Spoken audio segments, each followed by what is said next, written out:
Good evening, everybody, and we are here this evening to educate and entertain you once more on the radio stream. I have with me another special guest, and we'll get to that in just a moment because, as you know, we must do the thing that is the thing, and the thing must be done. So let's start.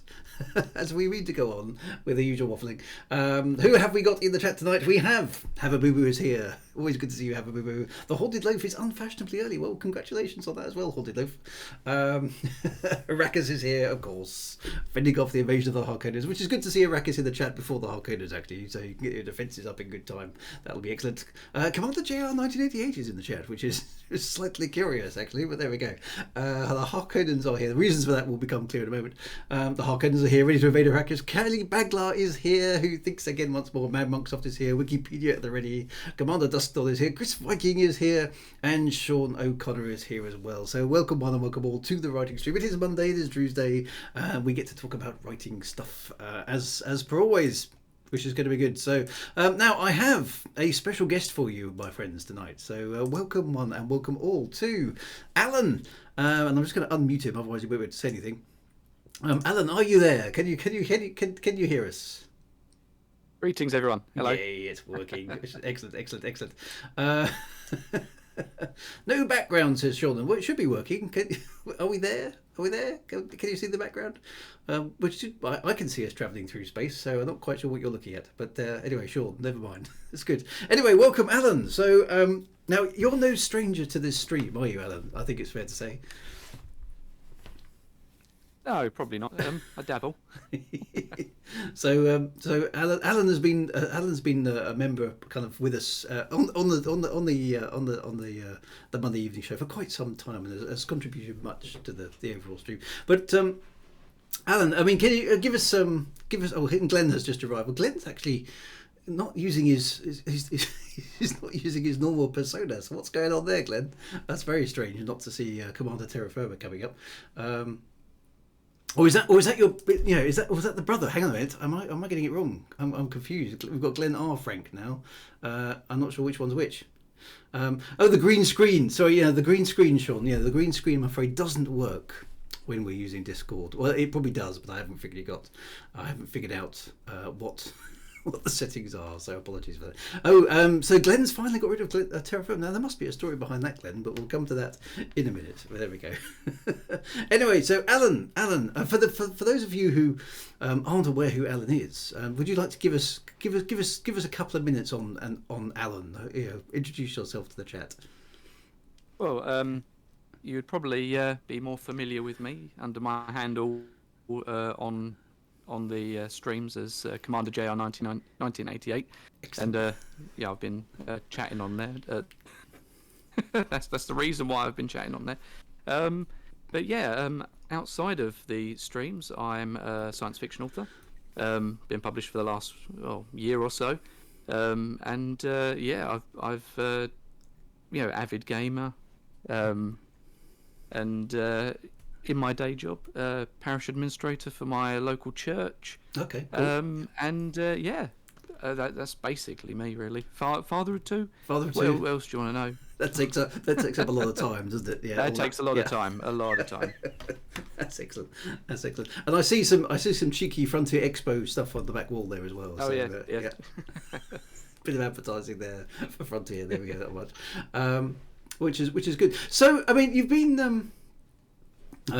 Trust it was a wonderful service. We're just trying to figure out why Glenn has suddenly decided not to be Commander Terra Firma anymore after all these years. I'm a bit thrown by that, Glenn. So you're gonna have to explain that at some point. But there we go. So I mean that's an interesting mix actually already. So some questions in my head which I will get to in time. There's obviously a thing between science fiction and religion. We can maybe touch on that one a little bit in the future as well. But we'll get to there. So I mean, tell us a little bit then about your sort of science fiction journey, Alan. I mean, how far back does it go? Have you always been into science fiction, or did you kind of pick it up at a certain point in time, or where do you start with your science fiction stuff? As far back as I can remember, really. Yep. When I was a very young child, I know my dad used to. He got me into watching Babylon 5 and into Star Trek Voyager. Actually, Voyager was the first Star Trek that I was exposed to. Really enjoyed that. And as well, Babylon 5 was really good. Yeah. And that's really where it started. I've always loved space and sort of astronomy. Used to go out in the back garden with my dad with a telescope and look at the planets and the stars. Nice, excellent. Okay. That. And it's been ingrained since I was very, very young. Okay. That's basically where it comes from. Yeah. Fantastic. So sort of I suppose I don't dare ask your age because that would be mean and horrible. So I won't do that. But clearly a little bit younger than me. But so it's sort of 90s is kind of is that sort of childhood for you? Kind of the 90s. Is that fair? Yeah, pretty much. Yeah. Yeah, so, pretty much. So Star Trek Voyager came to when did it finish? Actually, was it early 2000s or was it late 1990s? I remember. I can't remember. I do remember watching it. We made a big deal of the final episode when they, well, spoilers for anybody who hasn't watched Star Trek Voyager. They get home, sorry.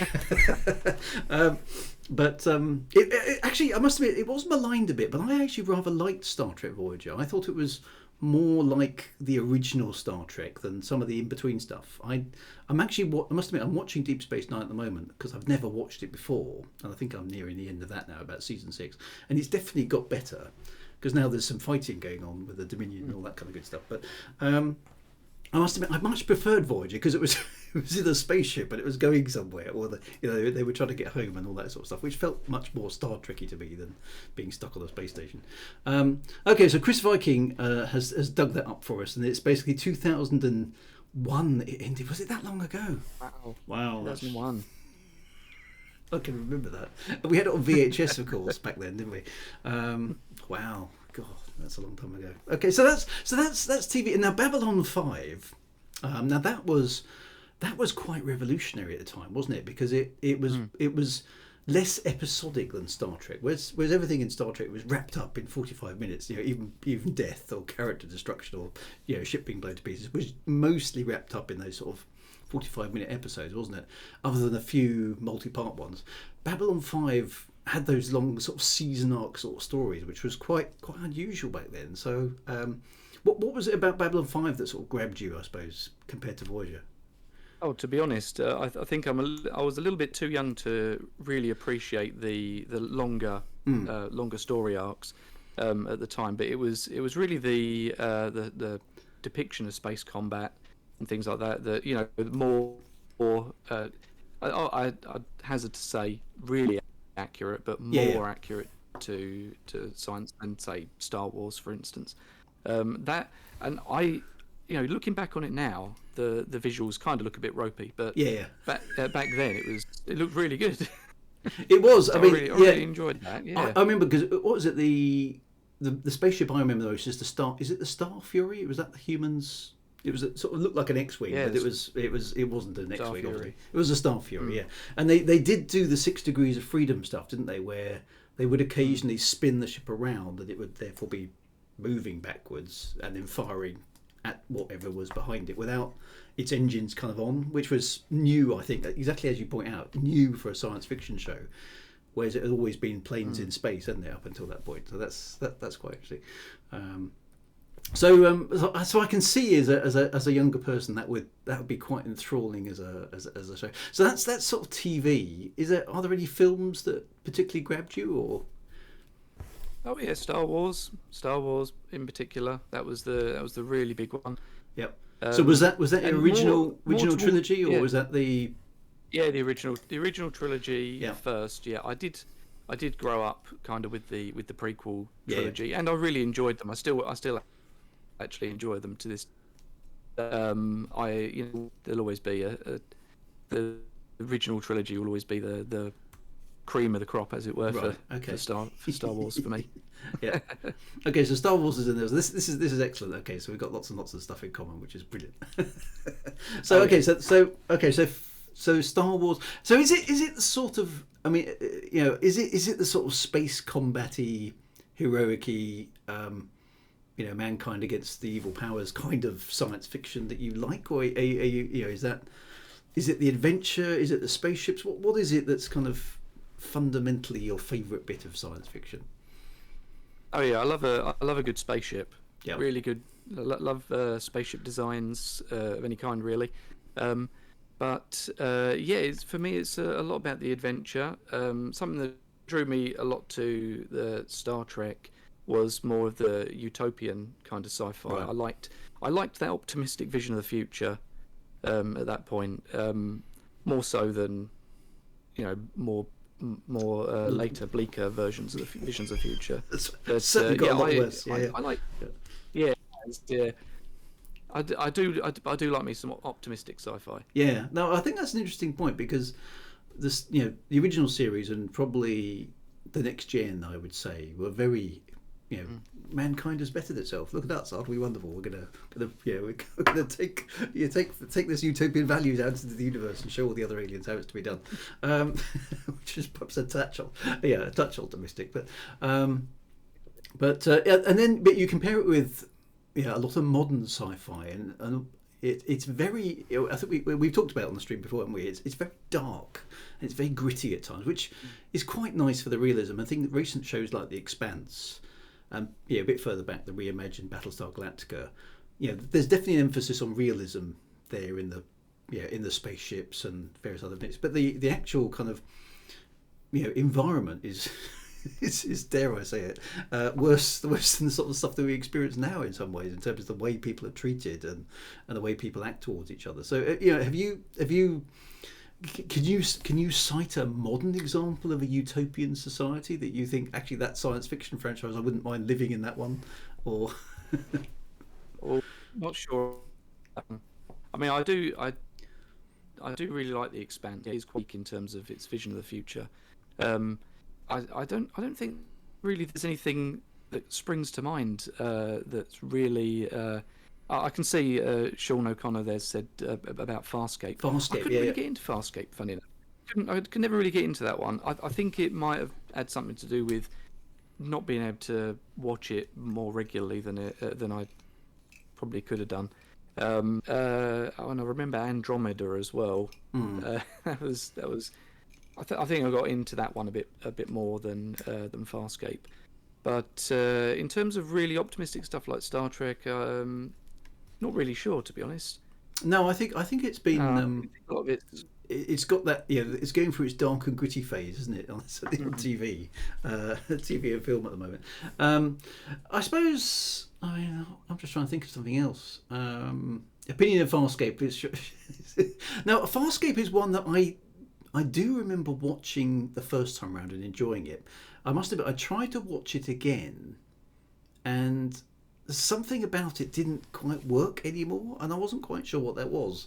Whether I'm, production values, because one of the things is tricky watching older shows, because I've tried to show, and I love, for example, I love the original series of Star Trek, even in its original form with a really dodgy, ropey special effects, because I'm looking at it through my kind of childhood lens, and it's kind of like, it's okay, because I can see. I tried to show it to my kids, and they're just like, I can't take this seriously, Dad. Sorry, because that rock just moved. I saw the set vibrate, and all that sort of stuff, which I get. And Blake 7 is in the same thing for me. I have great affection for it, but it doesn't. Production values don't stand, and I wonder if Farscape's just maybe fallen into that a little bit. It isn't quite. Together enough by modern production standards, because we do get spoiled today by the quality of what the visuals and all that sort of stuff. So I think that's got something to do with it. But okay, so that's good. Okay, so let's talk about authors then. So in the 90s, were you being subjected to classic science fiction authors or anything along those lines? No, this is where it's a very strange sequence of events. I hardly read any sci-fi at all when I was growing up. In fact, I mean, my dad did actually read to me when I was very young, Hitchhiker's Guide to the Galaxy. Excellent. That he went through that whole series with me. What do you make of that as a child? Because it's quite a weird sense of humor. I really enjoyed it. You did? I really enjoyed it. Yeah, I loved it. Kind of, it does match up with my sort of sense of humour. And not just sci-fi as well. He read The Hobbit to me as well. But other than that, I mean, I didn't really read a lot of sci-fi. I don't know why. It's one of those things. I watched a lot of sci-fi, and you would have thought, oh, I'll read it as well. But for some reason that didn't click with me. It's not until I decided to start writing that I then thought to myself, you know what, I should probably read something in the genre if I'm going to try and write it. I mean, most of the writing at that point, it was fueled by the TV and movies that I'd seen, kind of thing, that my interest in it and my general interest in space. But as for reading, it's been more of a recent thing, trying to get into it and almost catch up, as it were, on sort of the classics and things. Classics that I've missed. Because didn't you recently read Rendezvous with Rama? Yes, I finished that very recently. Okay. Yeah. So to talk, I mean, so Arthur C. Clarke obviously he's dead now, poor fellow, but he's a bit of a legend in terms of he's one of the all-time greats in terms of science fiction, but hard science fiction in terms of very. Although there is a bit of sort of space magic at the end in terms of the drive unit that the Rama uses. Most of it is very, very proper physics for the most part. So what did you make of a classic like that? Because Arthur C. Clarke wrote that in, I think, the late 60s or early 70s. So it's by modern standards, it's absolutely a classic and probably quite out of date. How did it come across to you as reading it for the first time, kind of now in the 2020s? Well, I kind of knew sort of what to expect from that kind of era, because I had read at least the first Foundation book by Asimov, and I was sort of aware of people say that the characters not so good in that kind of era, but the big concepts are done really, really well. And I really enjoyed it just for the sense of exploration, and Rama itself as an environment is more like a character in it is, isn't it? Yeah. And I really, really enjoyed it. I thought it was fantastic. It's definitely one of those couple of little bits that I thought of its time, but it was very very good. Yeah, overall. Excellent. Well, I'm glad you did, because it's one of my. It's probably my. It's certainly my. Well, it's up in the top 2 of my Clarkian books. There's another one which I don't know if you've read yet, which is. I wouldn't. I can't remember the title, which is going to annoy me. It's over there somewhere. I can't see it. It's not Childhood's End. It's the other one. Songs of Distant Earth. Okay, Songs of Distant Earth. That one I can definitely recommend as well. The synopsis of that one is basically that somebody's it's got you can see some Shadewood influences coming out of this one, but basically it's Earth has been destroyed by something, and spaceships have voyaged out into the darkness to colonize other planets, and then basically the last ships from Earth have much better tech than the early ships that went out, and so one of the new ships effectively overtakes the colonization of places along the way, and they have to stop for repairs, and they meet colonists that left Earth much longer ago. It's a very interesting culture clash between the two kind of worldviews and stuff. So not Childhood Ends, Songs of the Distant Earth is certainly up there between Rama and that one for my two favorite ones. So but Clarke, if you like Rendezvous with Rama, most of his stuff is quite comparable in terms of quality. He's a very consistent author, I found. So if you like one Clarke, you'll probably like other ones. So it gives you a good vein of things. Okay. So Asimov's quite good. Now Asimov is, to me, he's a bit of a legend, but I must admit, I don't put him up there as one of my best writers. That may be an absolutely terrifyingly horrible thing to say about some, a science fiction great. But like you say, great concepts, but the characters are so kind of like, really, nobody speaks like that. It's interesting. Foundation was actually in some ways quite hard work. For me, it wasn't kind of what I expect. It wasn't what I expected at all, really. From how I've heard other people talk about it, it really wasn't what I expected. I didn't get on very well with it. I did put up a rather scathing review of it, to be honest, which I probably could have pulled back on a little bit. But wasn't my favourite. Yeah. But I was glad that I read it in the first place. It's one of those you've kind of got to read. Yeah. You know, if you haven't read it, everyone kind of looks at you a bit sideways and go, "What?" You know, you can't not read it. So that's quite good. So I mean, Chris is saying actually, and obviously, guys in the chat, if you've got questions, chuck them in the chat because Alan is looking at them, and we'll obviously get onto his books in a bit. But I can see them. Feel free to chuck questions in, and Alan can pick them up. Chris Viking's kind of agreeing with you there. He said, watching more sci-fi on TV than reading books. Have you read any of the really old stuff? I mean, I'm just picking out there from Chris' comment. Have you read any sort of Jules Verne or Edgar Rice Burroughs or anything like that?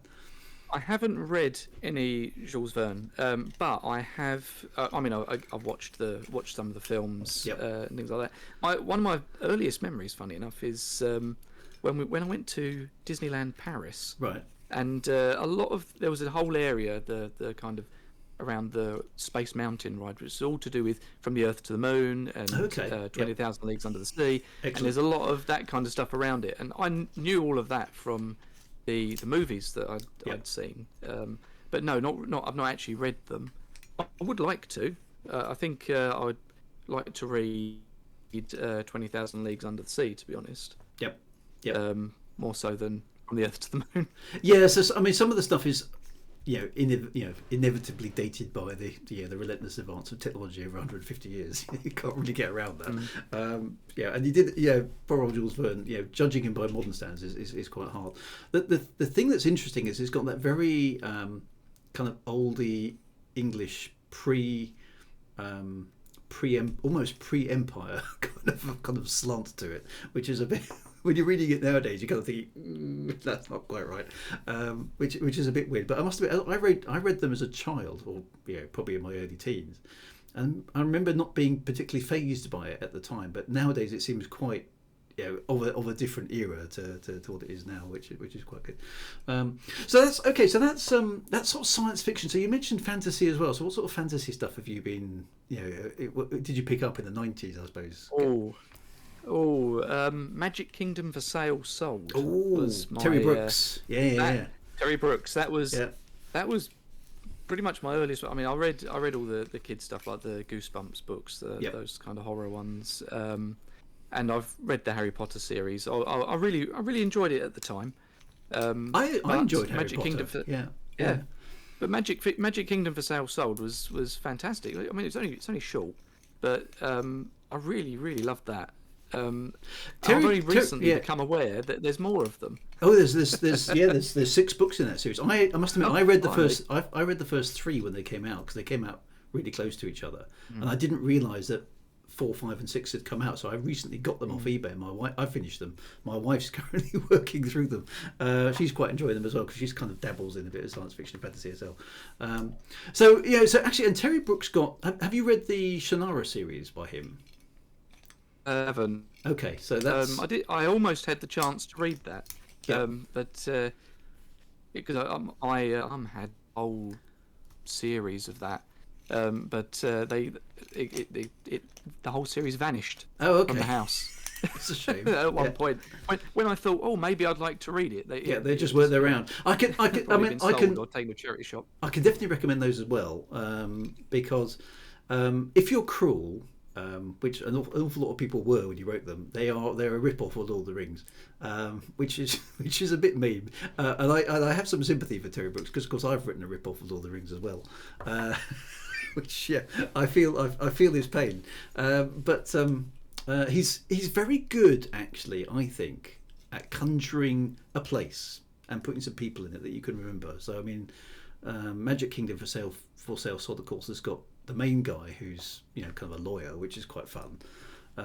You've got the tree sylph, haven't you? The lady who turns into a tree every 5 minutes. Yes. Then there's the dog, isn't there? Who's the court scribe? And it sounds very well. And you've got my favourite character is, but he's a magician who can't get any of his spells right. So it sounds silly, but actually it's sort of serious, isn't it? At times, it goes quite deep into some things, which is quite good.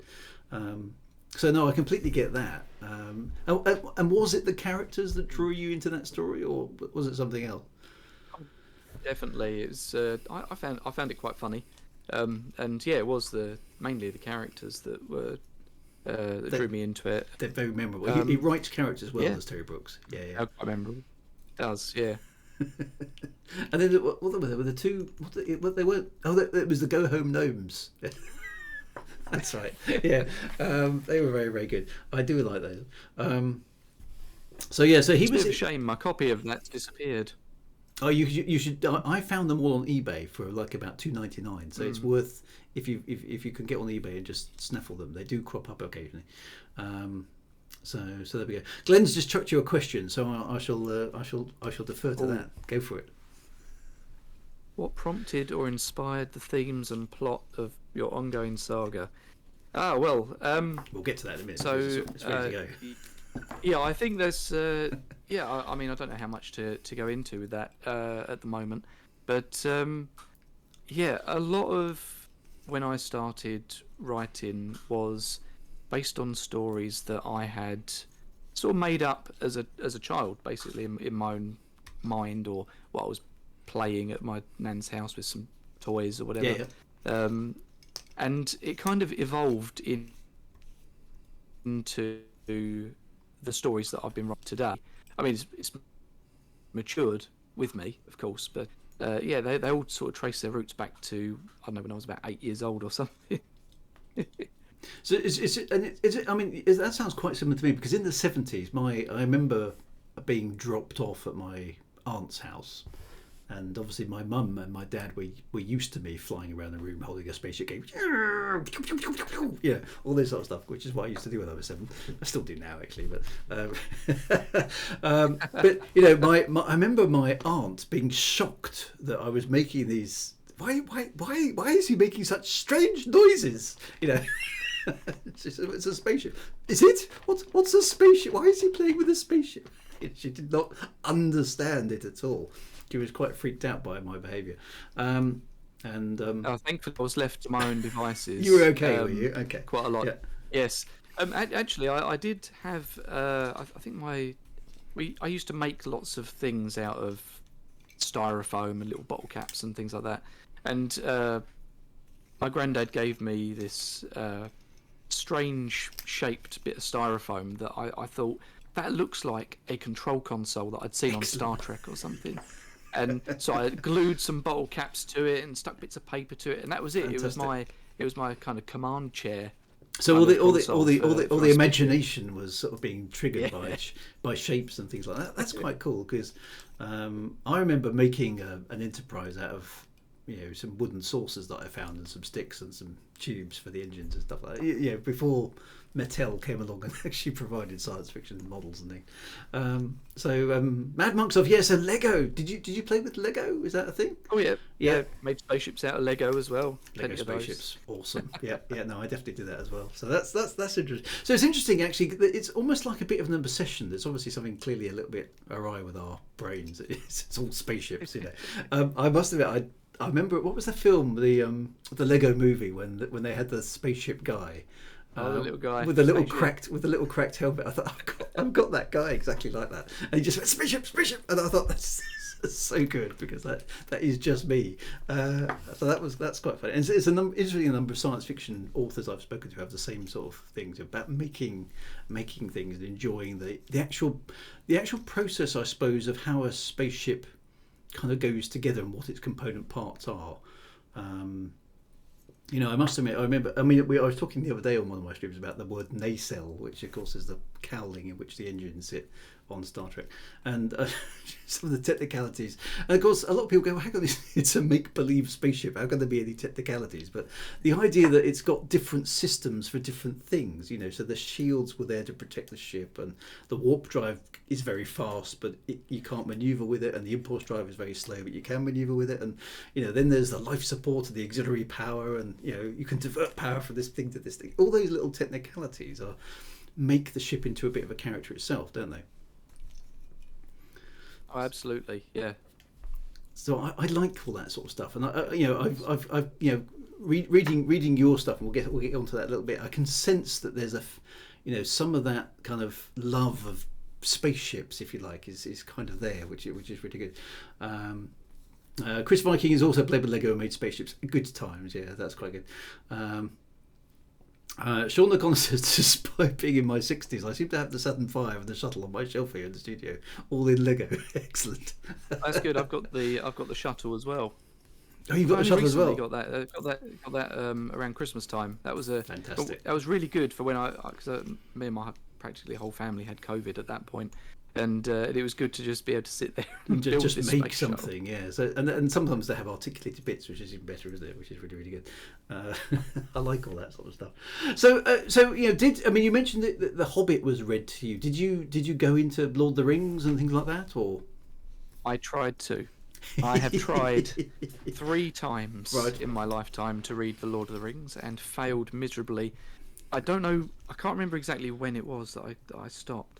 I think it's around the middle of the Two Towers, around the Entmoot. Okay. Oh yeah. That kind of stopped me. Yep. And three times I've tried. I got a lot of enjoyment out of reading the appendices at the back. Yep. But I couldn't get past the middle of the Two Towers. I don't know why. It does drag a bit. And interesting. It's again, Tolkien feels like one of those people. It's like you can't dare criticize Tolkien because he's like the Godfather, isn't he? Yes, Lord of the Rings is in some ways an appallingly edited piece of work. It really is dreadful. And if you submitted people often cite Tom Bombadil as being one of those things. But I personally quite enjoyed Tom Bombadil. Yep. But it was the Entmoot that did me in. You got killed by the Entmoot. Yeah. Glenn is asking how recently I tried reading The Lord of the Rings. It was a few years ago, but probably about 10 years ago now. Yeah. Was the last time I tried reading it. I think it's one of those books that I think you need a bit of time and space to enjoy. You kind of do need to concentrate and try and keep everything in your head when you're reading it. And there's bits that are kind of fun and exciting, like the bit where they go from Rivendell through Moria to Lothlorien. That's it's all exciting stuff. Something's happening all the time. That's quite good. The bits with Saruman and the Battle of Helm's Deep and stuff is exciting stuff. Whereas the stuff that happens in the middle is the pacing does seem a little bit off by kind of modern standards. And the Council of Elrond, I quite like the Council of Elrond because I like all the lore-y stuff. I was like, oh, okay, they're talking about this and they're talking about that, and here's a bit of history. And I quite like that, but I can understand why some people get really just get some orcs in there. Let's have a fight.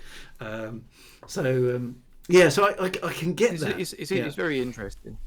It's very interesting because the Lord of the Rings Peter Jackson films are some of my favourite films of all time. Yep. I've watched those through multiple. I've got they recently brought out the Ultra HD Blu-rays of those and the extended editions. I got those watched and they blew my mind really. Yeah. So I must admit, I remember when they were doing them. As a sort of Tolkien fan, I remember thinking this isn't going to be any good. This is going to be a disaster, and I'm not going to like it. It's going to be horrible. And I went to the cinema. I thought I'm going to have to watch it because it's out. And the clips I'd seen looked surprisingly good. And I remember being sucked into it within about 10 minutes, thinking whoever this Peter Jackson guy is, he's nailed the essence of the Lord of the Rings, the sort of otherworldliness, the Middle Earthness, or whatever it happens to be. He's got it. He knows what he's doing, and I felt very, very grateful and very reassured when I started watching. I know he made some quite significant changes to various bits and pieces, but I felt he nailed the feeling of Lord of the Rings, which I think was a really hard thing to do. So that was good. I can completely understand people being really fond of those films, and they're old, of course, now, aren't they? They're 20 years old, which is a bit scary. It is a bit scary. Oh, it's just amazing. So that whole visual thing is quite a big deal for you, which is I completely get from a science fiction sort of perspective. So going from all that, so you're growing up with all this good, cool stuff. When did you start writing, I suppose? I think I started trying to write around 2009. Right.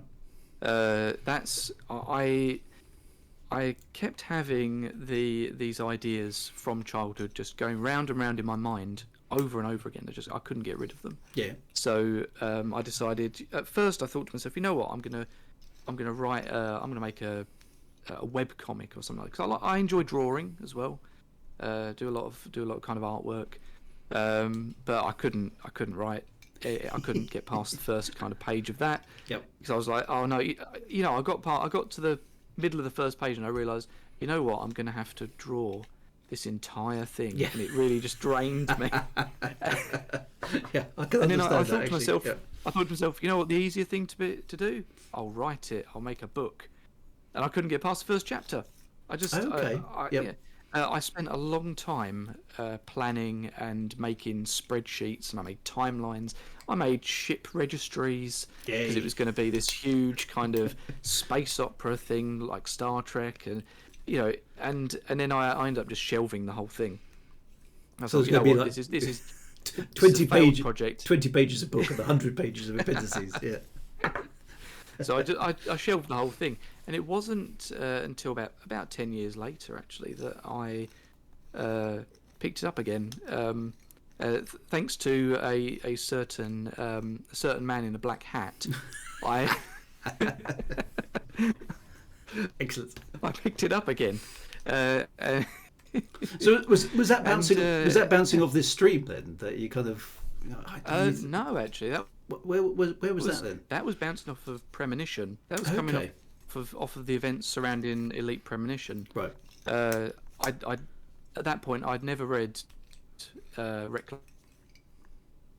but I did get into being in the game, and I was following the kind of mystery there. And then I saw what you had done, or you'd the whole thing with the in-game events and and Premonition, and I kind of inspired the kind of risks that you took with that. Think, I'll revisit. And I found at that point I was a much better frame of mind, or much more mature frame of mind, to actually look at it and plan things out properly and start writing. And I found that when I started writing, I could get past. I got past the first chapter, and then all of a sudden I had 10, 15, 20 chapters on my hands. Excellent. Okay, well, it's always good to know you kicked off somebody else into the writing sort of stuff. So excellent, that's brilliant. That's really, really cool. So I can subscribe to that, because I remember when I was writing as a teenager, and I did start writing at the age of 13 onwards, and it was all rubbish, obviously, but I did start writing back then. But I remember being frustrated with myself that the story finished too quickly. So I'd write something and it would come to a conclusion in like 20 pages. I'll go, oh, that's it. I'm out of ideas. That's the end of the story. They've won, and I couldn't make things long enough when I was younger. Whereas now I have the opposite problem. I just keep writing forever. Nothing will ever come to a conclusion unless I'm like, no, Drew, stop making that happen. Finish the story. So it's odd how that's changed over the years. But so what I suppose, without going into the Elite stuff too much, was it the connection between the game and the story that kind of inspired you, or was it what was it that kind of piqued your interest out of that mostly? Because it's interesting that you came to Premonition before Reclamation. And was that just a timing thing, or how did that work? That was very much a timing thing. Very much a timing thing. I think Reclamation had been out for a little while. That was 3 years before, I think. Yeah. Yeah. And I knew what was going on with Premonition. I think my first interaction with it was finding one of the Formidine Rift bases. Okay. Yeah. I think I found one of the first ones, like the Delta base or something like that. And then I know you approached me on the forum. That's right. Yeah. And wrote a character of mine into the book in the end. And it was really the connection between the game and the on how you put that together. Yep. And fitted kind of a narrative behind what the players were doing in the game. made me go, wow, that did it really inspire me. Okay, to be cool. honest. Excellent. so I don't want to lay it on. No, that's fine. No, it's absolutely fine. Not a problem. So did you? Interesting enough, did you go? So presumably you read Premonition when it came out as a book. Is that fair? Yeah. Yeah. Did you go? I read that one first. Did you go back and read Reclamation afterwards, or? Yes. So, a little while afterwards, yes, right. I did. Okay. I've got it on my shelf now. Excellent. Yes, I really enjoyed both, and I know I should have read Reclamation first, but it was an interesting experience going from the sequel to to the prequel. I can't think of anybody else who would have done that actually. So that's an interesting way around. Yeah, because you see the character as you know them in the Premonition sort of story arc, which is a bit different, and then obviously going back to Reclamation, you sort of see how it all began, which is probably quite interesting. Yeah, it almost served as a prequel, really, for me, from my perspective, anyway. So okay. So what was it that kind of took you from there to say, right, I'm going to write a book then? Because that's still quite a big jump. To go say, right, I'm going to write a book. So yeah, I still had all my files left over on my hard drive from when I tried it the first time round. Right. Bored one day. I think I'd finished reading Premonition. It suddenly came to mind. Oh, remember you had that story that you'd started trying to work on, and so I looked back at those files, and I saw it all, and I was like, this is rubbish. Yeah. I can do better now. I felt, I don't know. I just felt like inspired to give it another go, really. And Glenn's asked there. When you picked up writing again, did you start overdoing background planning and modify your old background stuff, or just start pantsing the story? No, I did redo all the planning. Right. I remade I started, I think, with a timeline, and I scrapped all the ship registry stuff. That was sort of superfluous. Yep, didn't need it. And then I went on to doing sort of a chapter plan that really evolved. At first, it was going to be one book, and then it was going to be 4 books. Big. Yeah. What? These as if it's going to be like one book. So it kept on getting bigger and bigger and bigger, and eventually, after I finished the first draft, you'll know. You had a look at that that draft, and said, this would be better as 3 books. I remember you sending me. At that point, I was already saying to myself, what, there's going to be a lot more books in the series. Yep. And I thought to myself naively, probably, that this one book was going to be the first one. But I could see what you were saying about it splitting into multiple books, because there were some natural ending points. Yeah. Where I could break it and where the themes changed and such. You had, So, having going back to that first draft. I remember when you sent it to me, and obviously it was only electronic, so I didn't initially know how big it was, because electronic stuff just fits in your Kindle and that's it. And I was reading it on my Kindle, and I remember getting to a point thinking, so this is quite interesting. This is happening, and we come to a conclusion, and then looking down at the indicator, going, why am I only like 34% of the way through this book? Because it feels like I'm coming to the end.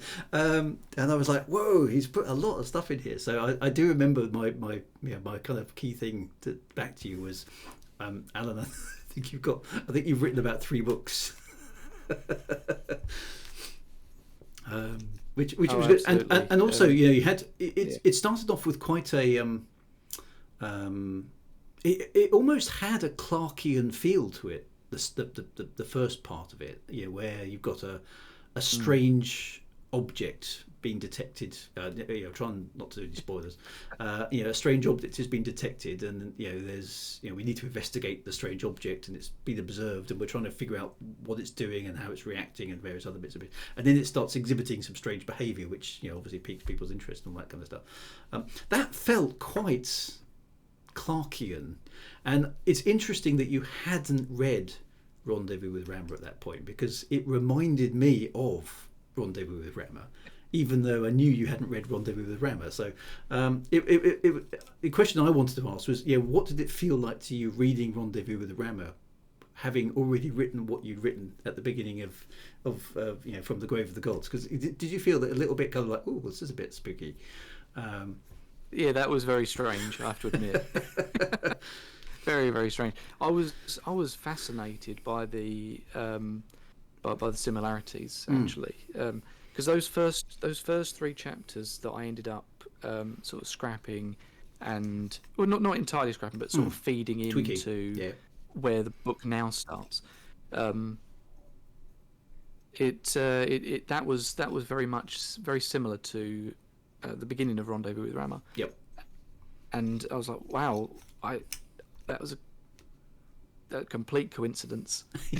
It's funny how that happens, and I didn't really know what to do with it. I know, it's a bit disconcerting, isn't it? Because I had the same thing happen with a sequence inside Elite Reclamation, which is where everybody basically goes to the wedding and then they all die because they get killed by some rebels. Oh, that'd be, yeah.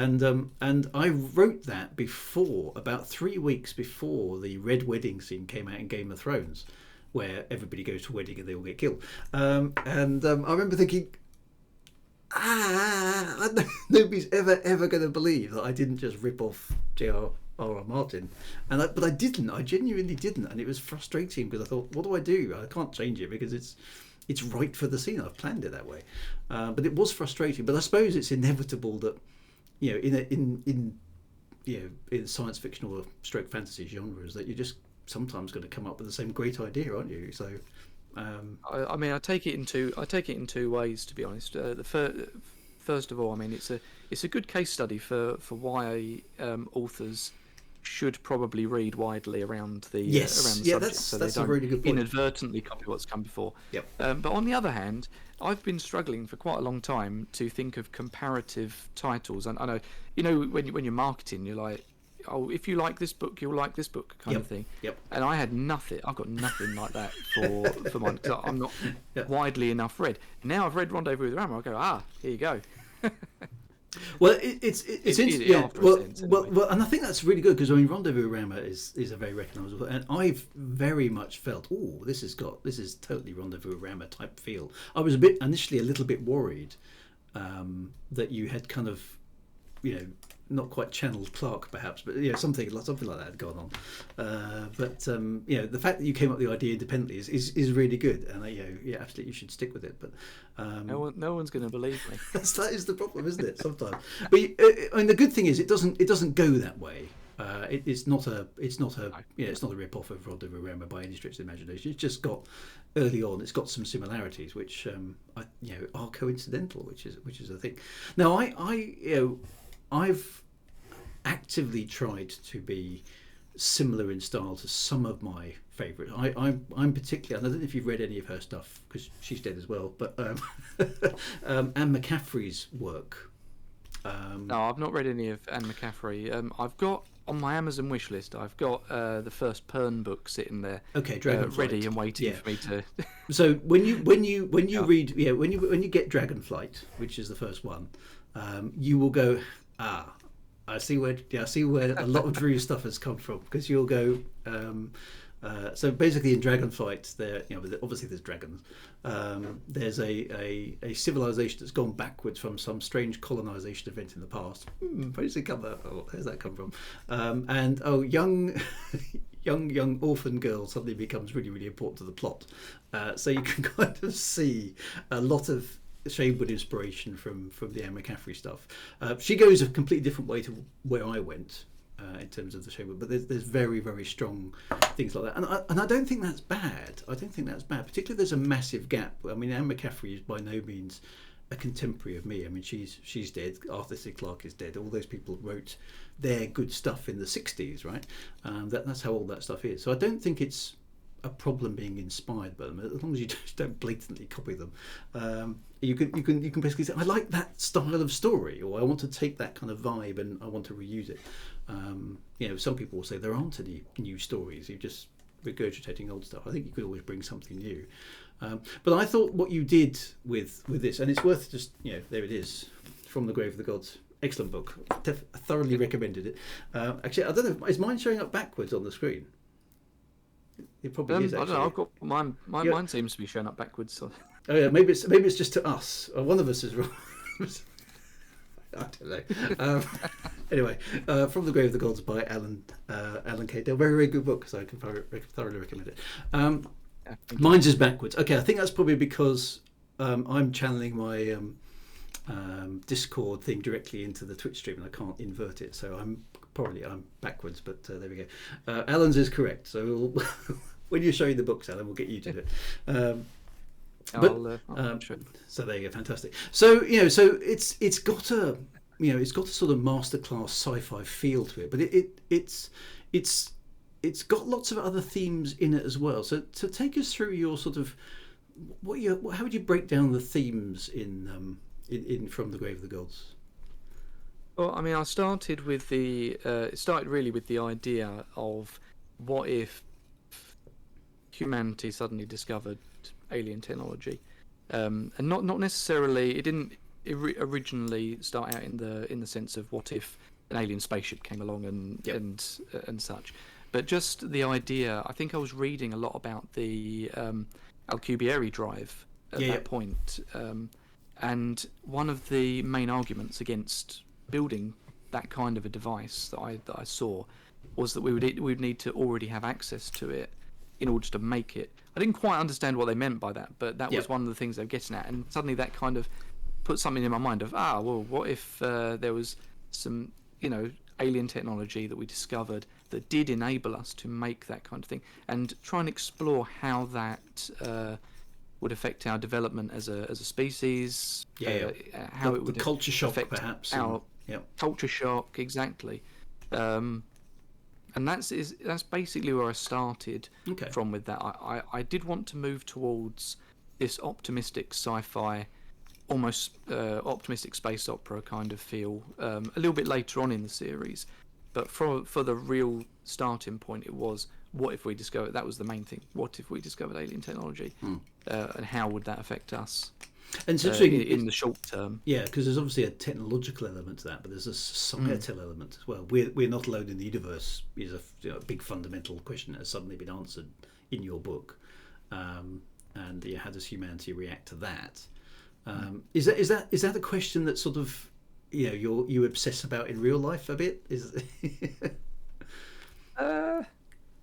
Possibly a bit too much, yeah. Right. I mean, I like to think about it, a lot. It's a fascinating question. Does it? I try and follow a lot of the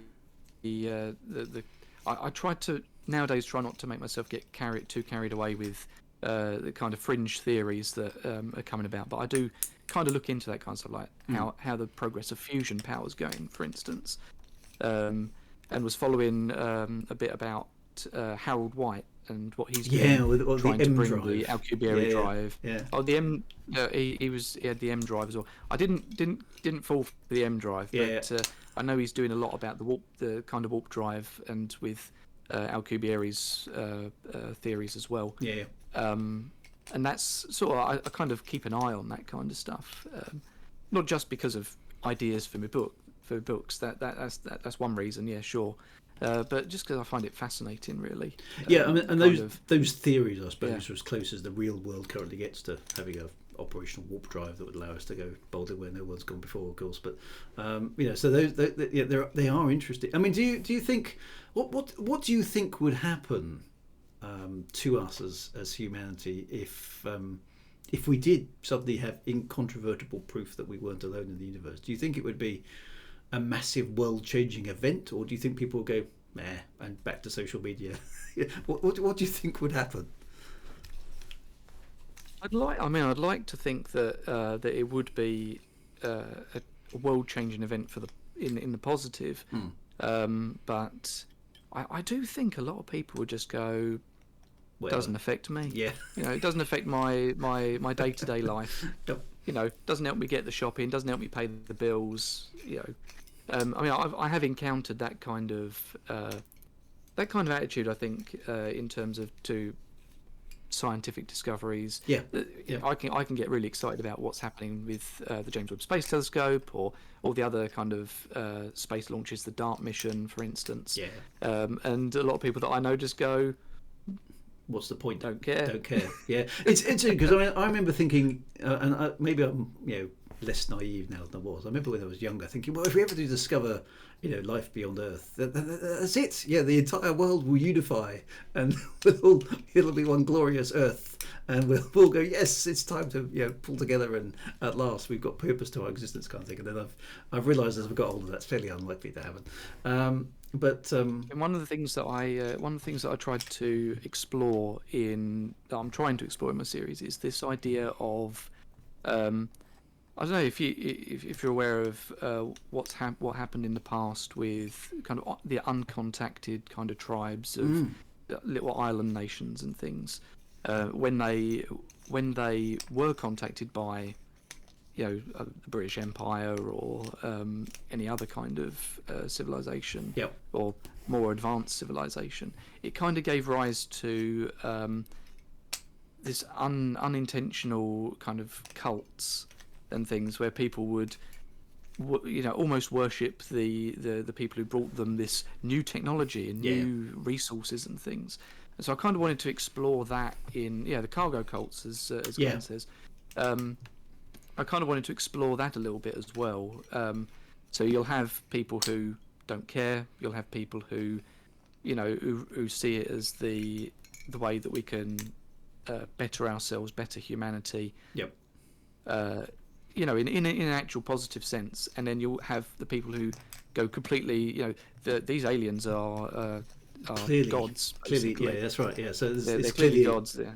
some sort of providence being provided. Yeah, things. And on the flip side of that, you've got people who are really scared of it and who say, well, look what's out there. Yep. Kind of thing. Look what's coming for. If we broadcast our presence to the universe, what else can come? If they, because I mean, right at the very start of From the Grave of the Gods, I mean, it's dealt with in my actual first book, the Re-Emergence, as well, which is a prequel to From the Grave of the Gods.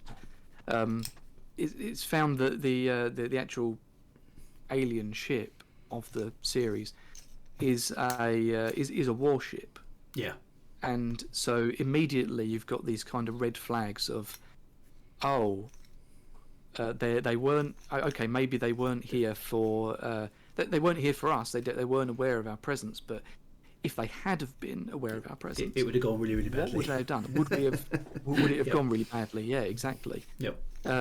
So you've got these different factions arising of people who want to get in contact with aliens, who want to push out into the stars, and then you've got people who say, no, we definitely shouldn't be doing that at all. Yeah, we shouldn't be broadcasting opposition because what's the worst that could happen, kind of thing. Yeah. we alert a far more technologically superior organisation to us that we're here, that we're come and exploit us. So it's interesting. I mean, I think humanity will react in all of those ways. To be honest, if we discover, some people are just going to go, yeah, has no bearing on my thing. Like you say, we can make some amazing scientific breakthroughs, and people are not interested because, like you say, it doesn't affect them directly, so they don't give it any sort of brain bandwidth, I suppose. There's a lot of us who like to conjecture on the what ifs and the wherefores of those kind of things, which I think is interesting. And there's a lot of people who are just very defensive. The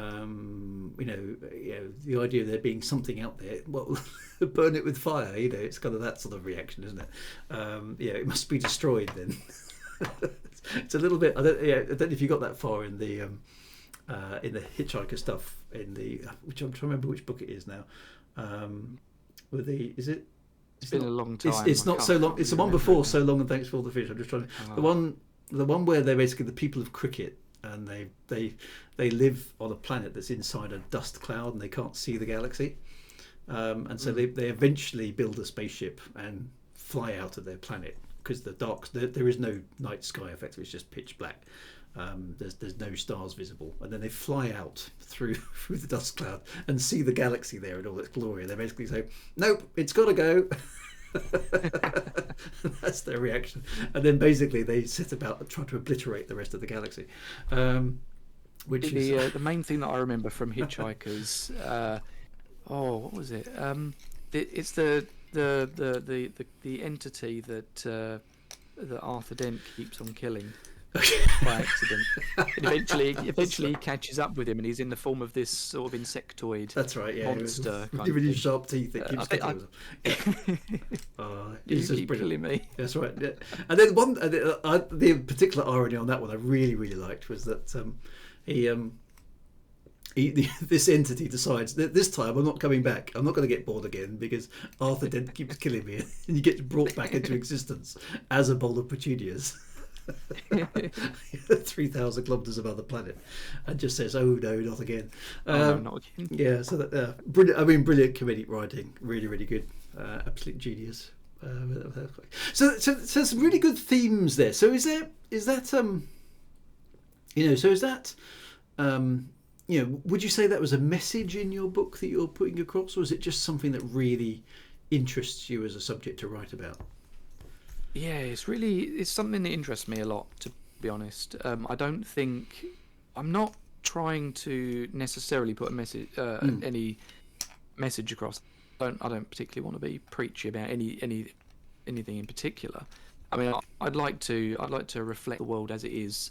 Yeah. As it is. So I will put in sort of characters who I see as sort of reflecting what the world is like. It actually sort of looks like. Yep. It is like. But in terms of sort of messaging, not necessarily. I feel like it's more of an exploration of sort of things that I find interesting, really. I think, I subscribe to that quite a lot. Not everybody does. Some people think writing is very much of it. I mean, to be honest, Star Trek is quite preachy at times on certain episodes, isn't it? But science fiction can be a vehicle by which you challenge and examine today's issues through a safe sort of medium which is elsewhere, so it's not directly relating to us, and that's a perfectly valid way of doing science fiction, I think. But it is sometimes refreshing just to read a story that is just a story, which I must admit I liked about your work. I didn't feel like it wasn't that it wasn't sophisticated and it didn't have a lot of clever stuff in it, but I didn't feel like it was trying to tell me what to think, or it was trying to lead me to a conclusion. It was just a story. It was just an adventure, that to me was very pleasurable, because it's not always the case nowadays. And so much stuff that we have on TV and stuff does feel. They used to do a horrendous thing in the 70s. This is, and the early 80s when I used to watch TV, was when they showed you something, they would give you like a 2-minute piece at the end where they basically say, "And now, children, the lesson that you're supposed to have taken from this thing that you just watched is this." Okay, so not only did you get preached at for 20 minutes in the story, you got a summary of the stuff that you were supposed to learn, which was just horrible. But now it's a little bit less subtle. But a lot of things. Recently, I mean, Star Trek has done it. I think Star Trek's done it in a reasonably subtle way. Doctor Who, for example, has been very preachy at times, which I didn't like. I felt that was way over the top. And I don't like science fiction being used as a vehicle for agendas, unless it's very, very clearly that's what it's for. So I think you've got to be a bit careful. But it was nice in your case to say, "Well, this is just a science fiction adventure. Great, yay!" So it's quite good. I mean, generally, I'm not necessarily opposed to writing something that does have a message at some point in the future. It's mainly, I think, I'm sort of focused on the kind of story that I'm writing, the series that I'm writing at the moment. But I kind of also feel like I don't have the I didn't feel like I really had anything to say about current affairs. I didn't. I'm not immersed in that kind of thing enough to put forward an opinion, and or not a strong opinion anyway. Not strong enough to put into a narrative or anything like that. So it was more along the lines of, I mean, if I do feel particularly strongly about something in the future, I may write a book with message, but at the moment. Certainly not at the moment. I think there might be a little bit of sort of anxiety going on. I'm only just writing. I'm only just writing a book. Yeah, No, I can't give me a chance. a message as well. Yeah, exactly right. It's a lot to work on, isn't it? Yeah. So does that? Yeah. With there's a science fiction and fantasy thing there. Is that and you make references to other bits and pieces in terms of things like religion and stuff in the story as well. So is that an interesting thing for you to kind of play off against each other in terms of what you write? To be honest, I know a lot of people like to play off sort of science and religion against each other. Yep. Personally, I don't come from that kind of that kind of a viewpoint. I don't necessarily see much. I mean, I can have them coexisting quite happily in my own mind, and so I don't. Like, for instance, in From the Grave of the Gods, I don't have a big thing of a religious crisis or anything like that. Of like suddenly all the churches are closing or anything like that. We discovered aliens. Yeah, that's it. That's it. Game over. No, I did have a little bit of research. I think I saw at least with the Catholic Church, they've got protocols in place for just in case intelligent life is discovered elsewhere. Wow. So I think there is more preparedness for it in terms of. I mean, maybe some of the more evangelical, more fundamentalist parts of the faiths might struggle with that kind of a concept, but generally speaking, I think a lot of people will be level-headed about it. There'll be some crises of faith, but in that kind of a scenario, certainly. But I think the institutions as a whole would probably survive, and they would probably, be able to offer up some kind of explanations for people who have those kind of questions. Yeah. Interesting. Whatever that might end up being. Sean O'Connor, I want to go back to a question that he asked that I noticed a while ago. Yep. He says, because I mentioned I'm involved in the church, so once humans have really started exploring deep space, do you see the idea of a single God persisting? I think so, to be honest. I don't think people are going to really change who they are much in that kind of sense. I mean, all throughout history, sort of the environments that people have been in have changed, but humans really sort of remained the same all throughout. So I think just because there'd be a change of, I don't know, from being on a planet to being in space to maybe being on a different world, I don't necessarily think that would spell the end to monotheistic faith or any kind of faith, really. There might be new faiths that arise from that, but I don't think it would necessarily do away with it. Okay, interesting. I mean, one that occurs to me about alien life is that obviously, the holy books that we received down through the centuries, the Bible, the Quran, the Torah, etc., from kind of the monotheistic religions that we have, and obviously, there's all sorts of other bits and pieces as well. They tend to make obviously by necessity reference to humanity as its source material. So the one I'm most familiar with, having kind of grown up in the Church of England, is obviously Jesus and the idea of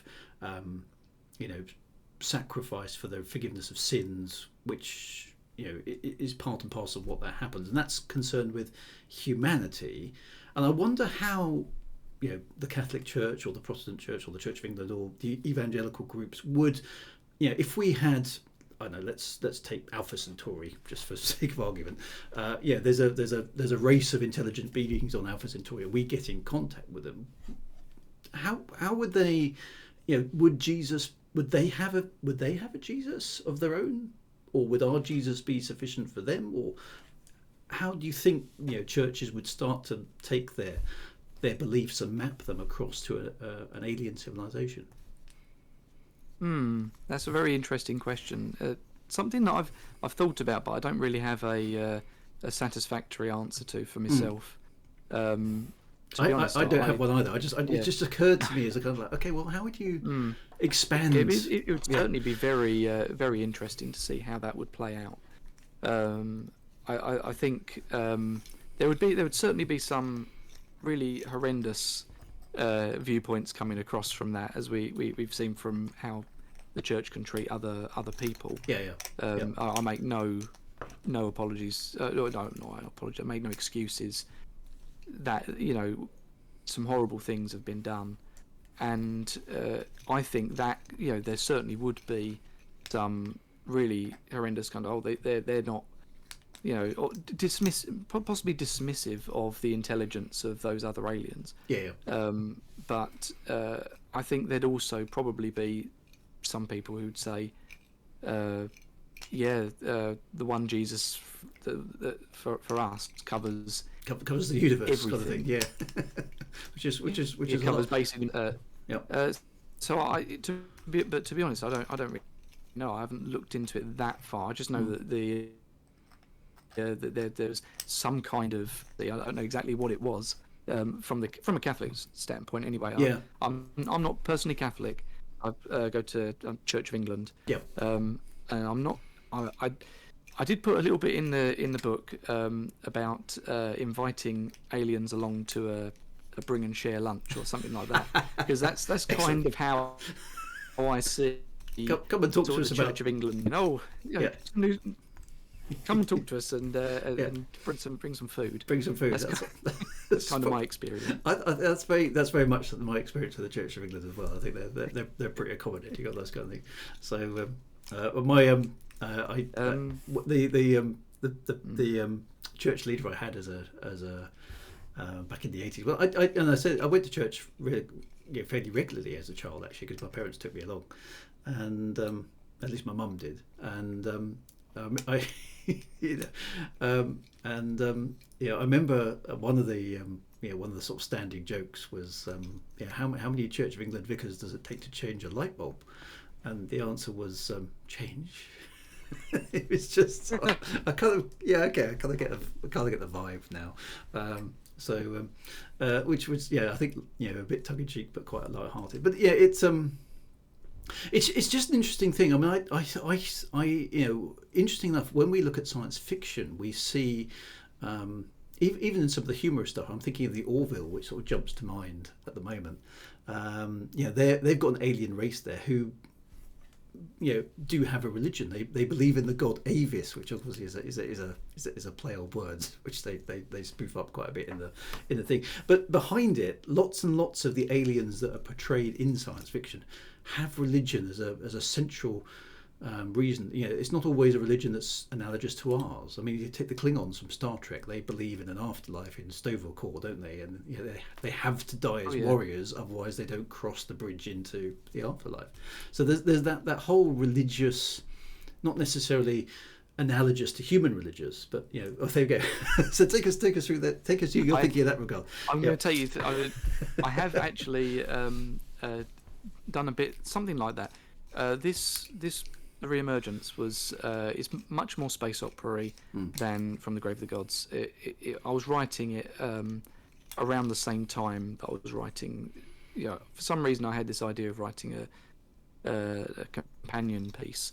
But the entire cast is non-human. They're all aliens from another world kind of thing, and there's sentient AI in it. And one of the things that I did put in here was a very strong religious kind of aspect to their culture. As I was trying to, as I sort of was building this alien culture, it kind of came out. I don't really know where it came from, but the religion that they, or religions, as I've got in my notes, that they practice are really not really analogous to human religion, but it's more based on. It sort of can be, I suppose, more based on the sun and kind of how they view themselves. I sort of tried to go back to the very start of how did ancient people see the world? And we've got the ground beneath our feet, we've got the sun up in the sky. There was a lot of kind of weather and sort of astronomical deities Yep. and things like Yep. that. So I sort of went down that route of, the sun, their alien sun is kind of almost their god, or rather a representation of their god, and sort of or their ultimate paradise, something like that. Yep. I do need to explore it a lot more deeply. I will do further on in the series, but I sort of introduce it here, and you can see that the terminology in the book that they use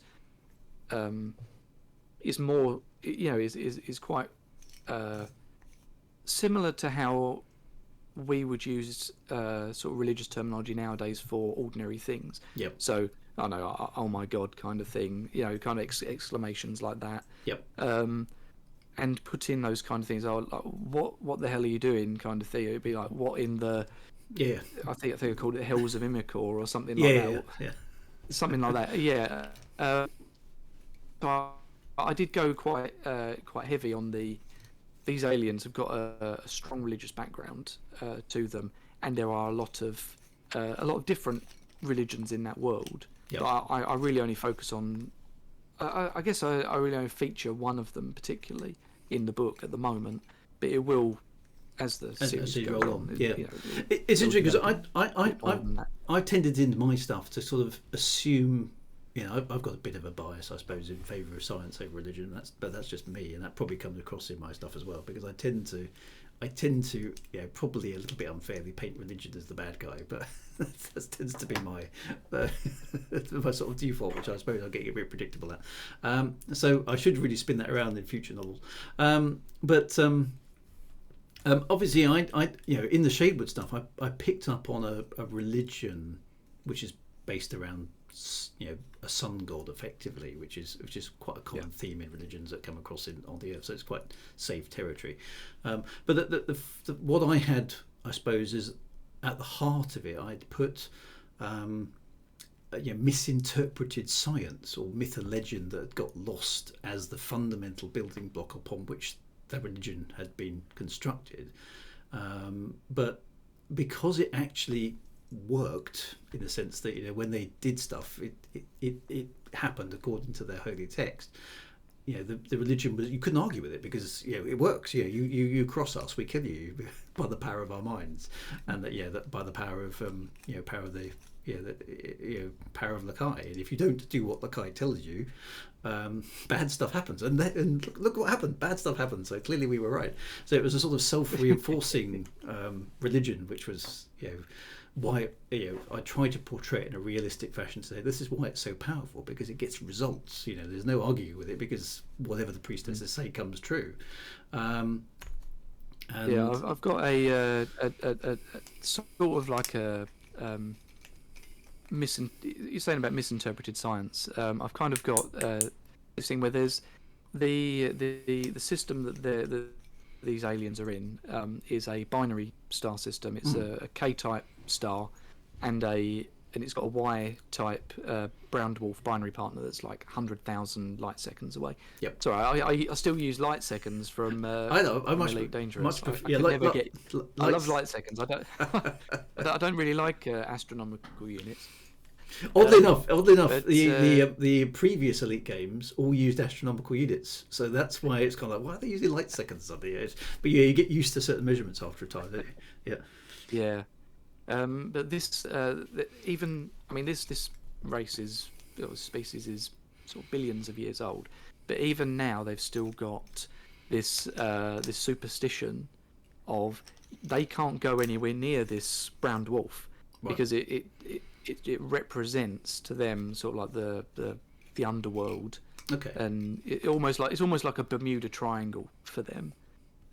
So they've got the actual brown dwarf itself, which is called Imicor, and then it's got some unnamed moons or planets that nobody bothered to name. They just called them Hell 1, 2, 3, 4 and 5 because no one wants to go near it. None of the space lanes go near it. None of the they've never colonized it. Even though they've spread out across a relatively small amount of space, but they've still spread out, but they never went anywhere near those bodies because of the superstition that sort of persists in their culture. It's interesting, isn't it? Because different cultures have different things. I mean, I remember being quite surprised. I used to work in London, and I went, hadn't noticed it anywhere before, but and I noticed it in the elevators in London. When I went to New York and when I went to San Francisco, I noticed it there as well. There are no floor 13 buttons in many elevators. It's like, well, where the hell's floor 13? There isn't a floor 13, sir. I thought, what do you mean there isn't a floor 13? No, it's just, they just go straight to 14 because in the Western world, 13 is an unlucky number. But if you go to different cultures, they have different unlucky numbers. It's something I hadn't realised and appreciated. So you go to Japan, and 13 isn't an unlucky number in Japan. There's another number. I think it's 2 or 4 or something that's unlucky over there. And they're very superstitious about those numbers. And it's odd that these little things percolate into our thinking and then end up in buildings as actual architectural decisions. The logical part of your brain's going, really? Are we that daft? But it's a thing. It's quite a powerful thing. So the power of those ideas to influence behaviours, influence, even at what seems like quite a silly level, are quite big and quite profound. So. I noticed Glenn's just pointed out something. Actually, he says that there is a group in my series that takes the alien discovery and makes it kind of a cult, differently from religious groups that react to it. I kind of do see that differently. I don't necessarily see there's negative connotations to the word cult, but it was more along the lines of cargo cult type things. Cults. Yep. I think that's the main kind of religious influence of what these other aliens have had on humanity. But what I'm trying to explore with that is kind of the interplay with how that can be corrupted as well. So you've got people who are part of that cult who maybe are on the more extreme side of things of, maybe these people, the site where the alien ship crashed is a holy site. Yes, because it has some strange special significance. Yeah. They shouldn't be tampering with it, sort of thing. So you've got that mindset, a relatively benign mindset, and then you've got the people who are actively saying, no, we should not be pushing out into the stars because look what will come and destroy us, and how these two groups kind of fuse together almost. And I kind of saw that as you take the more extreme elements of both and you can sort of put them together and distort the messaging for both, and you end up with this almost zealous really dangerous mix of cult. It's taking the extremes of various other bits and pieces. So I do think that's a little bit different to how mainstream religions would sort of react to the discovery of aliens, for instance. It's an interesting point because it could occur. I'm sorry, I'll say I did deal with that in this book. It's the latest one that I brought out was the Flight to the Aurora, which is the follow-up to From the Grave of the Gods. Excellent. There we go. So is that? Does that make it a trilogy now? Kind of. Is that fair? So as it stands at the moment, yes, it's sort of a trilogy. Right. This one, the Re-Emergence, didn't start as part of the From the Grave of the Gods. It was entirely separate, but it deals with stuff that happens just before prior to From the Grave of the Gods. From the Grave of the Gods obviously goes up to a certain point, which you'll know about, and then Flight of the Aurora takes a short part of that. You'll probably recognise what I mean by the that. Aurora, yes, definitely. And sort of goes there, and then I'm working on the next full-length novel, called The Shadow of Arcadia, which takes place after this one, sort of the inaugural kind of first flight, as it were. Excellent. So it's going to be it's not a trilogy as such. I guess you could call it, by the end of, I've got almost like a trilogy's worth of character arc or story arc kind of set up with these extra little novellas in between. I was going to say that's an interesting way of doing it. You know, the fact that you've got big. I mean, this is not a small book, is it? I mean, no. 120,000 words, something like that. Is it? Yeah, so that's about what I end up creating. Yeah, that's a good decent sized book. It's an interesting idea that you've kind of found space between them almost to put in. I mean, how long are the other two in word length, would you say? About 35,000 words. Okay, so relatively short. Yeah, so that's almost novella stroke short story, sort of, not quite short stories. Definitely novella. Novella length, isn't it? So, okay, so I mean, was that a plan, or was that just kind of how it came out? It kind of arose that way, I suppose. Yeah. Partway through writing From the Grave of the Gods, I realised, I thought at that point, I needed something to... I'd read a lot, actually, online about how to market and stuff, and I'd read you need a website and you need social media presence and things like that, and I'd read that someone said, it's a really good idea to have like a little short story of some sort as a hook to get people's attention, maybe you could give out for free kind of thing. Yep. And that's where I started then going, I'll write this, and sort of that. So originally it was going to be a free thing. In fact, I did have it free on my website for a time. Okay. It's now as an ebook for like sort of newsletter sign-ups. It's now on Kindle Unlimited. Because the newsletter sign-ups didn't quite go the way that I thought they would go. But I mean, I've got the paperback. That's for sale on Amazon, and it's on Kindle Unlimited, so people can read that for free. They can pick it up. Anyway, just like the others, I wanted to try and make sure that people had access to them all, if you know what I mean. Yeah. So that's where that one came about, and then I had the idea of continuing to do novellas in between the big books. When you mentioned about splitting the books into or splitting what was From the Grave of the Gods into three. Yep. So it's going to be novel, and then this novella, and then it'll be another novel that would finish off what was originally that draft that I'd sent to you. So it was sort of 2.5 books worth, effectively, yeah. Essentially, yeah. And then there will be another one after that to finish off this sort of pseudo trilogy, as it were. Okay. And then it'll go on from there. As you know, I can't really plan that far in the future. Yeah. Okay. Well, I suppose that was going to be my next question. Is what's, you know, obviously there's another full length novel coming, which we'll get to in the you know, whenever that's arrived. But where are you going with your writing journey? Do you think, or are you just sort of seeing what happens? Have you got you know, have you got a series of books in mind, and then that's that done, and then you're going to do something else, or you know, where do you see yourself going with it? I would really like to write some after I'm done with the Augment Saga. It will be a very long time before I'm done with the Augment Saga at this rate. But I would like to write some other things. I wouldn't want to paint myself as sort of a one-trick pony, as it were. Yeah. And actually, I have been sort of drafted into, I don't know whether you're aware of Matthew Cross's writing contest that he runs on Twitter. No, not particularly, no. But every few months. Well, he does. I know Glenn has been involved with that as well, and he runs that every so often. I mean, he says 500. You know, write an ending to my short story in 500 words.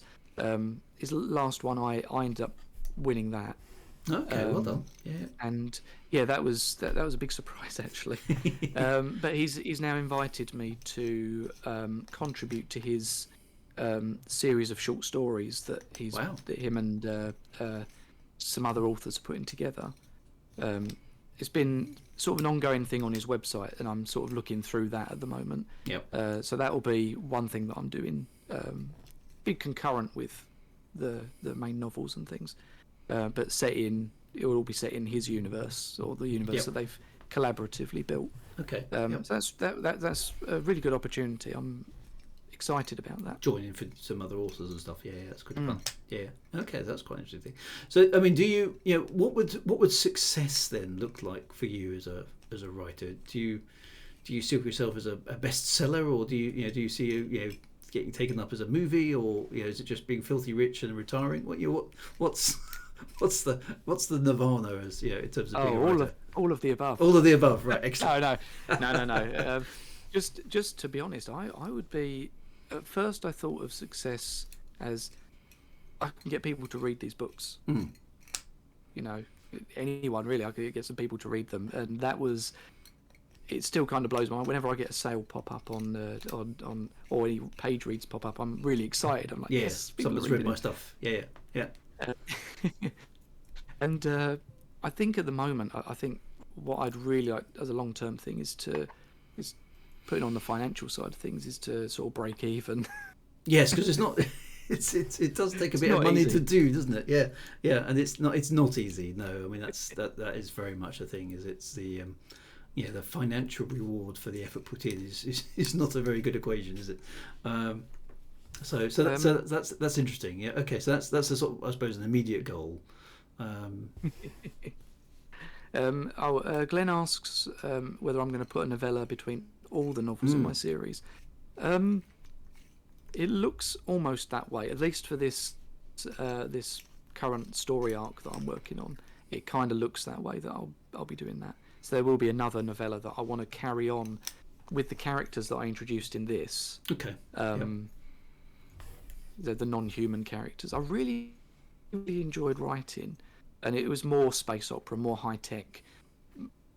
Almost, I'd say more far future, but it's happening concurrently with what's happening in the books, with the novels. So it's not really far future, but it's a lot more high tech. And I really enjoyed writing it, so I'm really keen to go back and explore that aspect. So I will be.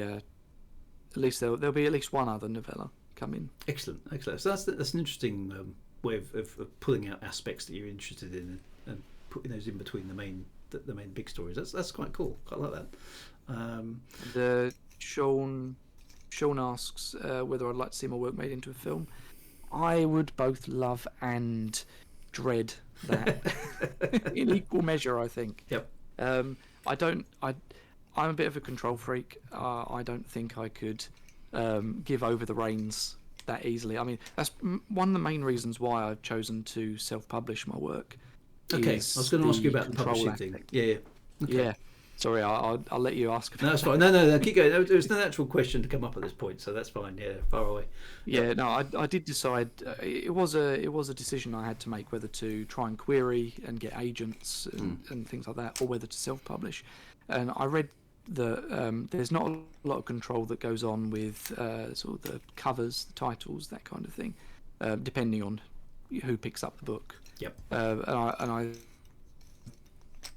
thought that was a little for my own series. This is my own little baby, and I saw that as too high a price to pay to get them out there. I sort of wanted the control of it. It's interesting that control thing is because you've got, as a writer, I think you've got a very firm idea, at least I have in my head, of what things kind of are like and the vibe that I'm trying to get across. And a few people have said, because I do quite a lot of narrating on my own audiobooks, that the emphasis that they hear me place on some of the tonal stuff and the dialogue explains to them much more clearly what I had in mind than the text itself would on its own.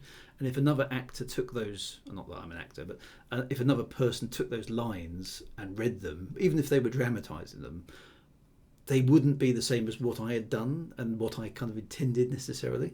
And I go back, I don't know if you've heard the audiobook version of Elite Reclamation, which was voiced by. I haven't. There's an hour's free version of it on YouTube. I just published this morning, so go knock yourself out there. But what's interesting about that is sorry, that's a small plug for me.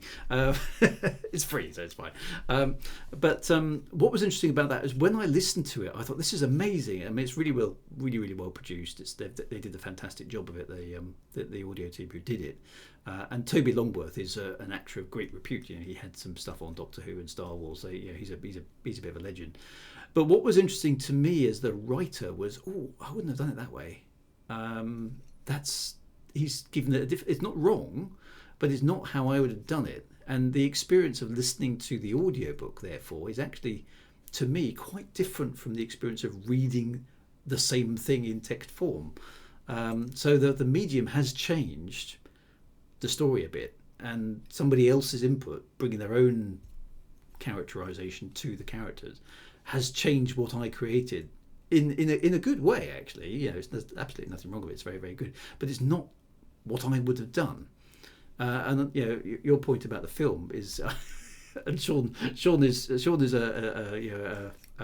what do you actually do, Sean? Are you a producer? Are you an editor? I can't remember what you do, but he does something in regards to movies, and we would be his worst nightmare apparently, because we'd go, no, that's wrong, yeah, do it like this, yeah, we'd never be able to keep our sticky mitts off the production, which apparently is an absolute nightmare for film producers and TV producers. The last thing they want is a writer anywhere near it. So a cameraman, says Sean. There we go. So that's an interesting thing, isn't it? That the need to have the control is a strong drive. What do you think that is from your perspective? Why do you feel the need to control it so strongly? How would you answer that? I think it's a little bit of impatience is one thing. And a bit of perfectionism, I think. Yeah. A little bit, and possibly a little bit of ego. Writers are very ego-eating type people, usually anyway. I think we'll be honest about that. My work is peerless, all that sort of stuff. So I definitely subscribe to the perfectionist. I get very frustrated when something isn't quite right, especially and particularly. I mean, if it's something that I can change, I get very, very frustrated, and then I agonise over it for ages trying to fix it. If it's something that somebody else has done, I just get really, really cross. And they go, why can't they do this right? I got to tell them again how to do it. It's like, it's all that sort of stuff. I'm not, I'm not a good collaborative person in that regard. You probably wouldn't want to work with me in that regard. If it's something that I've created and I care an awful lot about, which of course with my own writing I do, and obviously that kind of applies to you as well. So I don't know if that goes with the territory as being a writer, but plenty of people have their stuff.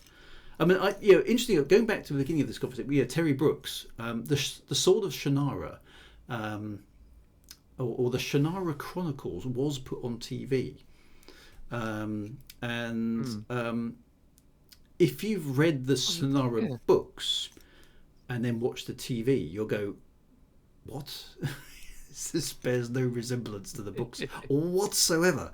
In fact, it ignores the first book entirely, and I think starts with the second book. And then it just doesn't follow the story at all. It's completely and utterly different. Some of the names are the same, and that's about it.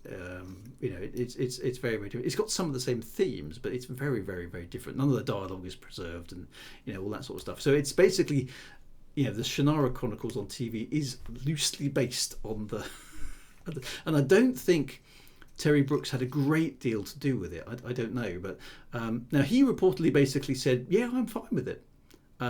I know I wouldn't be. I wouldn't be satisfied with a TV conversion of the Shadewood Saga, for example, that was vaguely loosely based on the books. It would have to be fairly much verbatim telling, which of course might not be possible. It might not even work.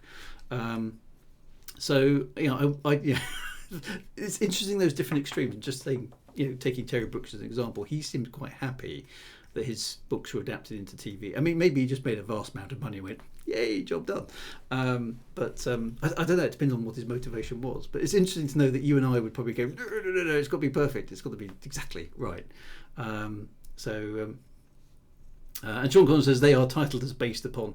And Sean says I quite enjoyed the Shannara Chronicles. Okay, well, you haven't read the books, though, have you? No, I haven't. That's probably why. You see, that's what's interesting. So if you read the books, you'll probably go, "Really?" So there we go. But that'd be an interesting experience for you to go and read the Shannara Chronicle books now, and compare them to the TV series. Whereas you see, that's the interesting thing. That's why I was really scared. That, going back to another topic we've already covered, the Lord of the Rings films. I was really worried they wouldn't be able to do justice to them, because I thought, the Lord of the Rings is a serious, proper piece of fantasy work. You don't tread lightly. Well, you do tread lightly rather on that stuff. You can't just go in there and go, yay, we'll just make Lord of the Rings. You really, really have to go in there and hard and think about it. And I was delighted to find out that my expectations on those films were exceeded. I didn't think they would be as good as they were, and they were brilliant. And I was like, I'm actually genuinely impressed by these films. And so that's one of the few times I can remember thinking, these guys really nailed it. They got the atmosphere, they got the characters, and they got the vibe of Tolkien, and they managed to turn it into three-hour films. Now, if somebody was to say, "We'll do the Shayward Saga," basically say, "Can it be Peter Jackson, please?" So there'd be certain directors, producers, I would say, "Yeah, they're okay," and others, I'd basically go, "I don't want J.J. Abrams, please." So I don't want it all changed. So I suppose it depends on how it would be done, doesn't it? How it would be done. Yeah, absolutely. So, but it would be cool, wouldn't it? It would be cool. I think that would be kind of fun. So, the publishing thing then. So going back to that one. So you decided to go for self-publishing mostly for just the control, was it? Yeah, mostly, and the impatience of it. I knew it was going to take. I did look briefly at whether or not I could query Fantastic Books, but I noticed their query channels were closed at the time. I was like, no, I can't wait. Probably got oversubscribed. Yeah, they've had quite a lot recently. It's a double-edged sword, because the traditional publishing with the agent is very, very long-winded, and I found very, very constrictive, because I queried a few people with the Shayward Saga, and the answer I got back was variations on what genre is this, and I went, it kind of straddles along, and that was it, game over. We don't straddle lines. You're an amateur, go away. Okay. And it was very much the case that if you hadn't written to fit into a niche, then they weren't interested. It had to be pure science fiction. I said, well, this kind of explores themes of religion and science and myth and coming of age and just general adventure and all this sort of thing. And they were very, very, make it one or the other, or we're not interested. I said, well, that's not the book I want to write. So that kind of put me off that kind of thing. So, and that was in conversation with agents, which were obviously trying to sell the book to a publisher. So I just couldn't get any traction with that. And then Fantastic Books Publishing came along, because oddly enough, before Elite came out, I had taken part in a writing competition, I think, with them, and I think I got third place or something, which was like only third that day. But it was far enough in there that I said, look, I'm writing this Elite book now because this thing has happened. Would you be interested in publishing it? Because I could do with some help, to be honest, because this seems like it might be quite a big deal. And they were quite interested in that. So that was my inroads to Fantastic Books Publishing. But I may go back, not that I'm dissatisfied with them in any way, but I may go back to self-publishing some of my future stuff, simply because I want to make certain things very specific to the way I want them to be, and also have the freedom to do things at certain intervals that suit me, because sometimes I've got free time and sometimes I haven't. I think all those are valid reasons, as long as you're honest with yourself about where you need help to keep the quality up, I suppose, is the thing. Which is my last few questions really is so how did you go about the editing, and how did you go about the QA process and all those sort of things? So what sort of stuff did you do there? Okay, so I went through. I finished off writing the first draft. I actually went through 4 or 5 times, I think, going back, editing, changing things, just off my own back. That was before I sent it out to beta readers like yourself and a couple of other friends to have a look at. And then after the feedback came back, I implemented. I sort of compiled a list of all the different changes and where they were in the book, and went through and made those changes. Yep. After that was done, I then started looking for an editor, right, to to do a copy edit. I think it was. It was sort of a hybrid developmental and copy edit that I ended up going for. That cost me quite a lot of money.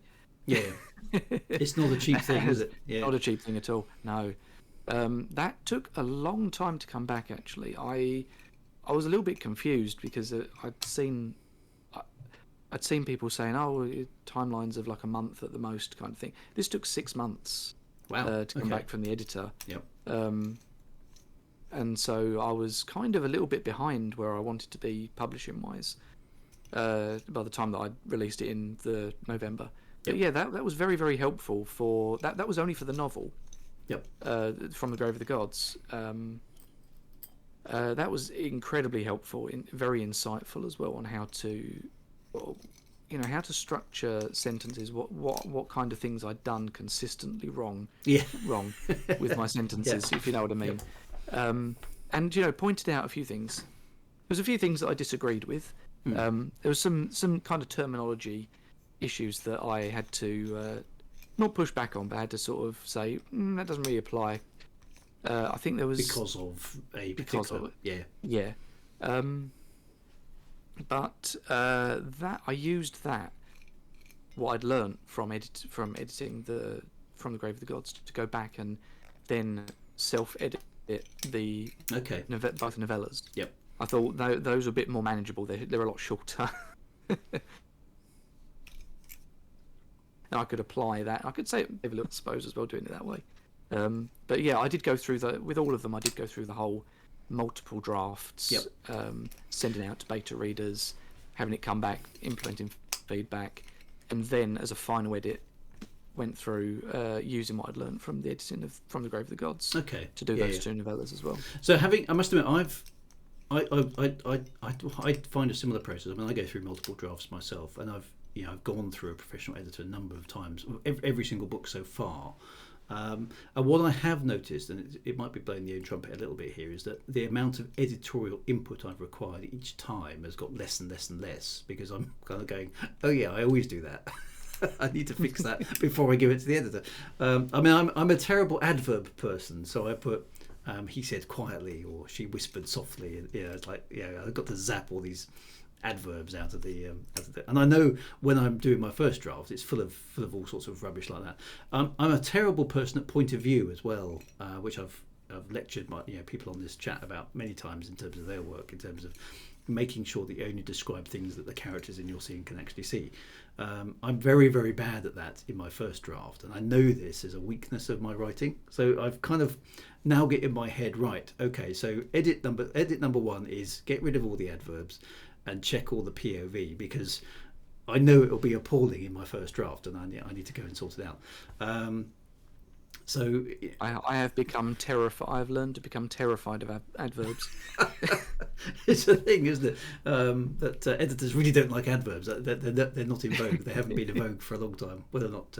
I think my main problem was it was semicolons. I basically shotgun semicolons all over the page. It's like too many semicolons. I quite like semicolons actually. Every so often, a semicolon is the perfect thing. My wife usually goes on a comma hunt in my stories. She's like, I use too many commas, so I get commaitis as a thing. And the other thing that I have a weakness for in my first draft is the pacing. I tend to write at the same speed throughout all the scenes, and I kind of need to slow down and speed up a bit. So I hammered POV into us on the NESOC project that I find it more natural to stick to point of view. Yeah, I suppose nowadays I'm probably better at that, Glenn. I probably am, but I certainly was historically very, very bad at POV. And it's one of those things you pick up, but it's experience. You get better, don't you? The more you do this, the better you get, which is encouraging. So that's excellent. So you've got another book coming. What sort of timeline can we hold you to on that? Or is that a bit a bit ambitious? That's a little bit ambitious. I'm going to try and aim to have it out next year. Right. But to be honest, after having written these 3 books, I'm actually finding this one, the one that I'm writing now, harder to write. Right. Okay. So a second novel is I don't know why it seems to be the writing pace has slowed somewhat. I think I went into writing the first novel with reckless abandon, Right. and I was able quite easily then to pull out the story of the Flight of the Aurora from that.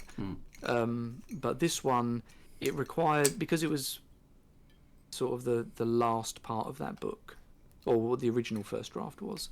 There was a lot more problems with it, Right. sort of continuity-wise. So I've had to go back and change a lot of stuff and add a lot of things in as well, because it was very short. Yeah. Because I wanted to make it novel length, and so I'm finding it it more difficult to write this one than I did the previous ones, which is very strange. Yep. So I think next year, hopefully next year, by the end of next year. Excellent. Optimistic, probably. Optimistic end of next year. Okay. Well, we'll have to have you back at that point and see how you got on. That's excellent. Brilliant. Oh, Alan, thank you so much for popping into the stream. That's been a fascinating discussion. I mean, so from the Grave of the Gods, I must admit I haven't read the other two yet. They are on my list, but my to be read pile is mine's backwards, isn't it? My to be read pile is now becoming a bit of a monument to unread books at the moment, because I simply haven't been able to make any inroads. It's just building and turning into a tower. So I've got so many books to read that I'm struggling, but I will get. They're on my list. I will get to them. The eternal TBR. The eternal TBR. But so we can thoroughly recommend that. And when we upload this to YouTube, we'll put some links to your books in as well. So we'll make sure we do that as well. But thank you ever so much for talking us through that. It's been quite a fascinating, fascinating thing. It's been fun. It's been a lot of fun. Excellent. So, so obviously for the guys in chat, thank you ever so much for joining us in there as per usual. And Alan will be back amongst you in text form only. I'm sure in the future, so you could join in future bits and pieces, and we'll see what else we can have in future streams in terms of talking to people and where we're getting to. All that remains is me to say thanks to you guys, thanks to Alan once again, and we will continue streaming throughout the rest of the week. Look after yourselves, have a fantastic week ahead, and as always, Commanders, right on. Take care, guys. Thanks very much indeed. Bye now.